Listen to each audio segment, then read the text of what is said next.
নমস্কার, আমি কৃষ্ণা। আজ আমার আরেকটি ব্লগে আপনাদের সবাইকে স্বাগত জানাই। আশা করি আপনারা সবাই ভালো আছেন, আমিও ভালো আছি। আজ বুধবার, আজ একটা স্বাস্থ্যকর ব্রেকফাস্ট রেসিপি আপনাদের সঙ্গে শেয়ার করছি। ওটস চিলা। এই যে সাফলো ওটস নিচ্ছে, আমি 4টে মতন বানাবো। এই বাটিটাতে আমি 2 বাটি মতন নিচ্ছি আর কি। চলুন রান্না করতে করতে আপনাদের একটা কথা বলি। আপনারা হয়তো জানেনও যে ব্যাঙ্গালোরে জলসংকট আছে। গরমে প্রায় 2 থেকে 3 মাস পর্যন্ত ব্যাঙ্গালোরের মানুষেরা ভয়ঙ্কর জলসংকটের মধ্যে দিয়ে গেছে। মানে ওই মার্চ, এপ্রিল, মে নাগাদ। সেই সময় বৃষ্টি পর্যন্ত হয়নি। নিউজ চ্যানেল বা নিউজ পেপার থেকে আপনারা হয়তো খবরটা জানেনও। সেই সময় বারে বারে এটা দেখানো হচ্ছিল।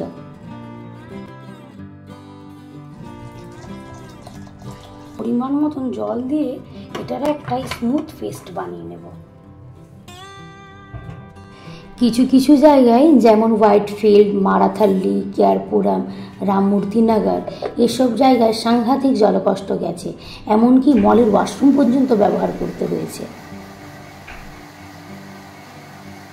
অবশ্য আমাদেরও জলকষ্ট হয়েছে, তবে ওইসব জায়গার মতন এতটা হয়নি।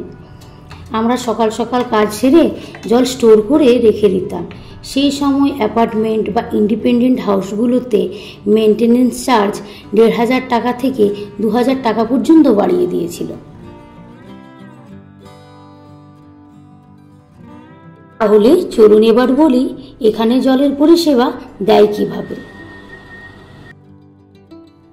আপনারা হয়তো জানেনও যে এখানে অ্যাপার্টমেন্ট বা ইন্ডিপেন্ডেন্ট হাউসগুলোতে বরওয়েল থাকা সত্ত্বেও ওয়াটার ট্যাঙ্কাররা এসে জল দিয়ে যায়, কারণ বরওয়েলগুলো ড্রাই হয়ে যায়। এখানে জলের স্তর 1800 থেকে 2000 ফিটের মধ্যে পাওয়া যায়।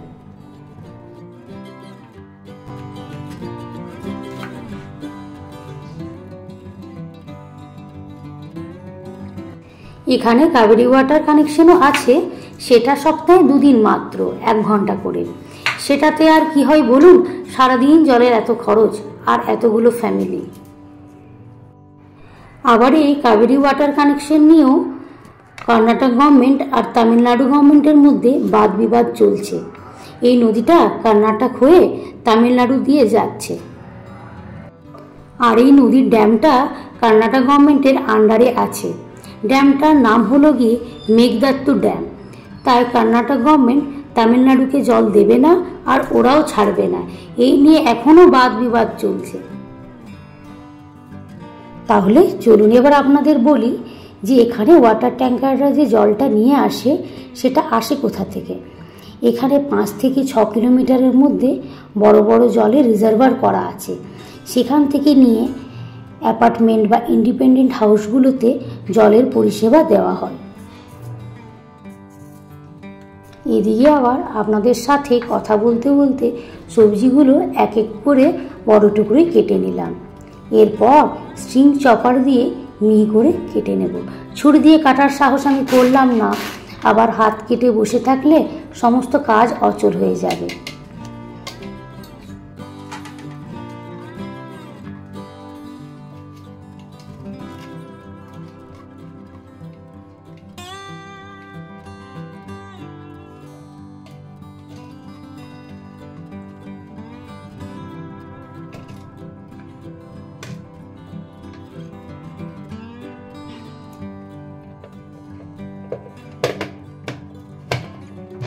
আপনাদের সঙ্গে কথা বলতে বলতে সবজিগুলো কাটা হয়ে গেল।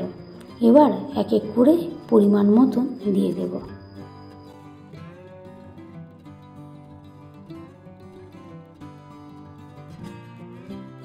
পেঁয়াজটা পুরোটা দেব না, অনেকটা বেশি হয়ে যাবে, পরে আবার এটা ইউজ করে নেব।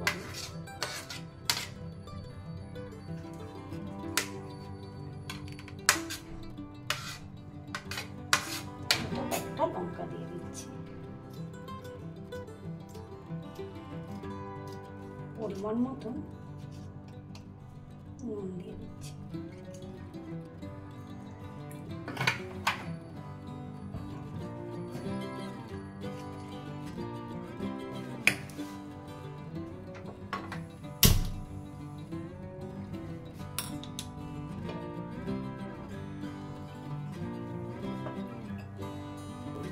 তেল ব্রাশ করে দিলাম।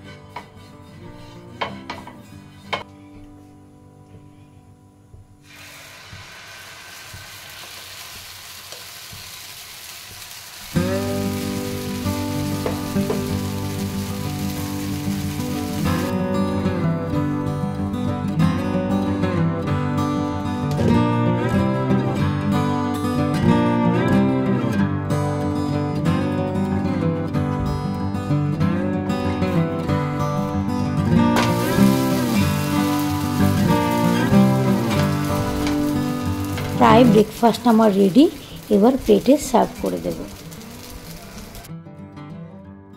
চলুন এবার বলি এখানে ওয়েদারের পরিস্থিতি কি।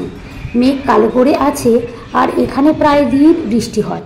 ওয়েদার এখন ঠান্ডাই থাকে, ফ্যান চালানোর প্রয়োজন পড়ে না। আর এই যে আপনাদের সঙ্গে যে ওয়াটার ট্যাঙ্কার নিয়ে কথা বলছিলাম, সেসব ওয়াটার ট্যাঙ্কার এগুলো। এটা আমাদের অপোজিট বিল্ডিংয়ে এসছে। আবার একটা কথা বলে দিই আপনাদের, এখানে বিল্ডিংয়ের নিচে জলের বড় স্টোরেজের ব্যবস্থা রয়েছে। আর এই জল মেশিন দিয়ে ওপরের ট্যাঙ্কে স্টোর হয়, তারপরে এই জল প্রতিটা ট্যাপে আসে ব্যবহারের জন্য। এখন আবার আমাদের বিল্ডিংয়ে এসছে, চলুন একবারটা আপনাদের দেখায়।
ভিডিওটা তাহলে আজকে এখানেই শেষ করছি।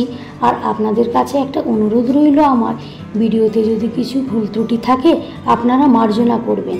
আর ভিডিওটা কেমন লাগলো অবশ্যই কমেন্ট করে জানাবেন। ভালো লাগলে লাইক সাবস্ক্রাইব করে দেবেন।